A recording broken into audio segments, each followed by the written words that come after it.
Well, good afternoon, ladies and gentlemen. We've got ourselves another locomotive review here. Um, it's been a long-awaited time for this model to come out. Um, well, here it is. It's the Bachmann Class 90. Um, well, where do I start? I mean, I'm pretty blown away by this model. I've also already seen some bad press on it, which was sort of surprised, as it's a massive step forward from the Hornby Class 90.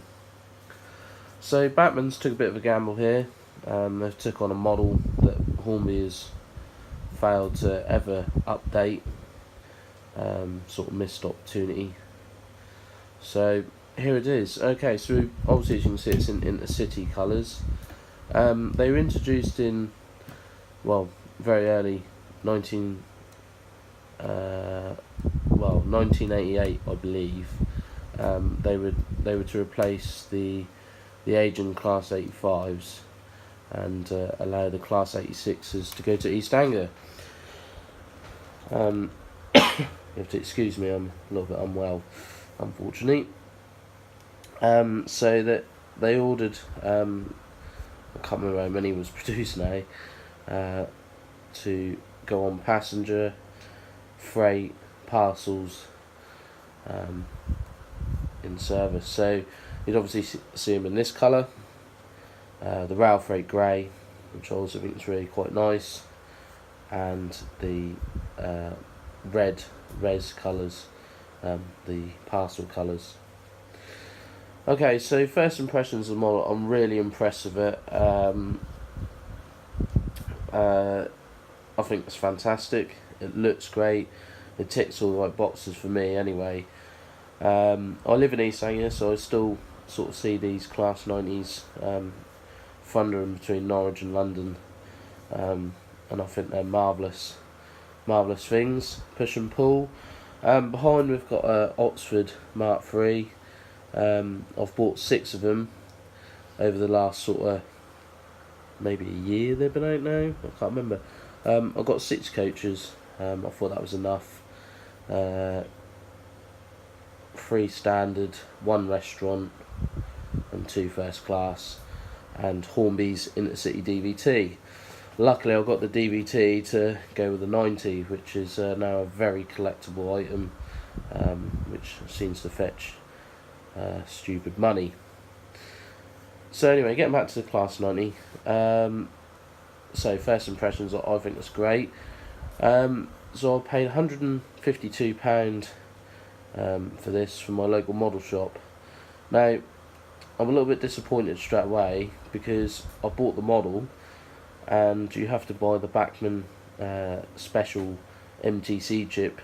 You can't just buy the Dapel MTC chip, it has to be the one that's got the CV for the servo. So I thought, well, I don't want to use the pantograph, I'll just pop it up and leave it up. But no, even if you fit a standard decoder, it'll damage the servo. So I'm a little bit annoyed. The track is not live, so it's on here for reviewing purposes. So I can't even run it, show you the lights, but I'll talk through it. It's got quite an extensive instruction manual, unlike the standard ones. Okay, so we've got obviously directional lighting as normal. So you can select that there's a setting you can select where the front lights are on and the rear ones aren't, which is good. Instead of flipping it over and having to flick a switch underneath, you can flick the switch on the roof, and then when you turn it the other way, when she's pushing, the red lights will come on, but the headlights won't. Whichever direction it's going, so if it's going forwards, the cab light will be on.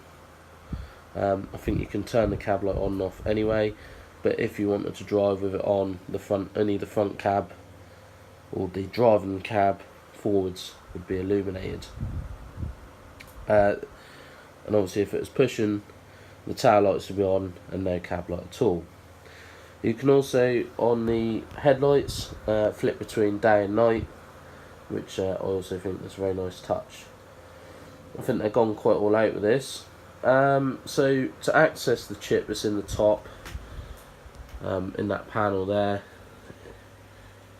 in this area, okay, so there's 4 screws underneath, that pulls up. Be careful of the grey wire, and you can access the chip and the switches. And if at a later date you want to decide that you want to change the orientation of the lights, I think it's this one that comes out, and you can access them 3 switches without unscrewing it all again. Excuse me. I think the livery's really nice. I'm very partial to the jam sandwich Intercity colours. Yeah, so I think it suits it really well, and I like the white around the headlights. I think it looks really smart.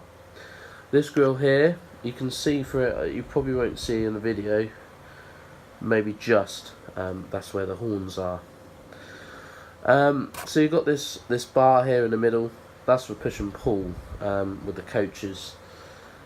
When it's in that mode, the buffers will push in and twist. As you can see, they then stay in that position. If you flick it back, so push it back, then goes back to being sprung. So I think that's quite a neat touch.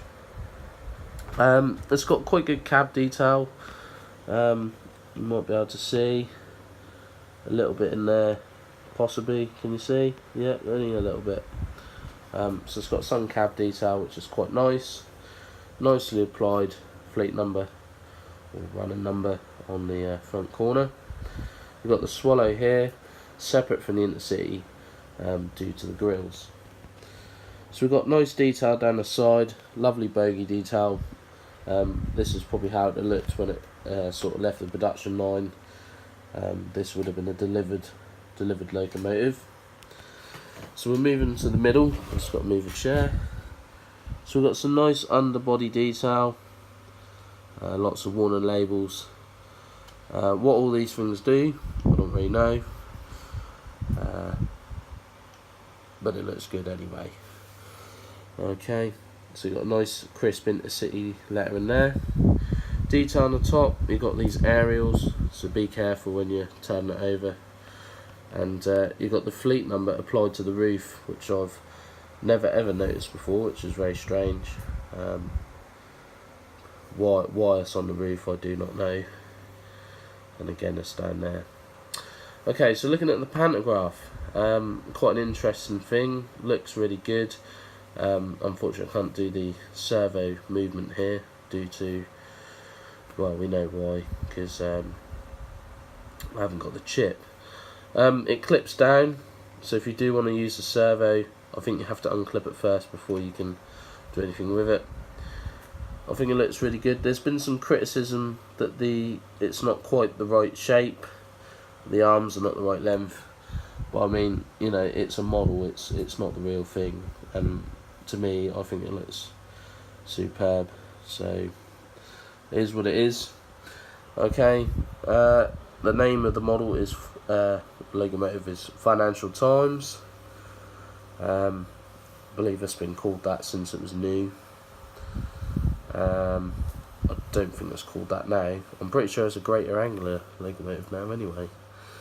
I can't remember its name now. Anyway, yeah, so moving to the back, let's move the controller.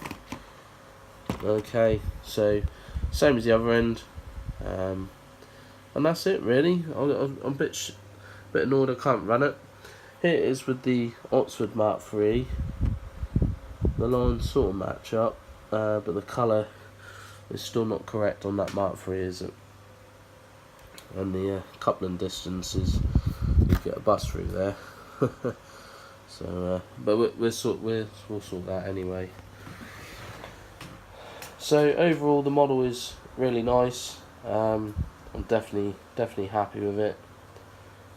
I'll be even more so happy when it's chipped and we can run it in and put it through its paces. I will just add, when I got it, I thought the model wasn't really that heavy. It's not sort of a got that class 37, 47 weight about it. But I think it'll be heavy enough to cope with the Oxford Mark IIIs.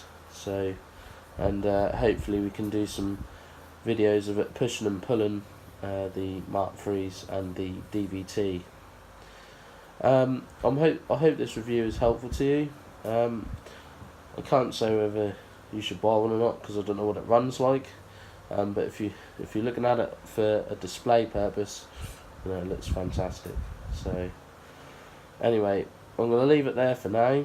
I'm going to order a chip, and hopefully that will be here either Tuesday or Wednesday, and then we can start seeing if this really is that good, whether that 4-year wait was well worth it, because it's definitely been a long time. Alright, thanks for your time guys as always, and please stay tuned for whatever's next, which hopefully is a video of this pacing its way around the layout. Thank you ever so much, and I'll see you all soon.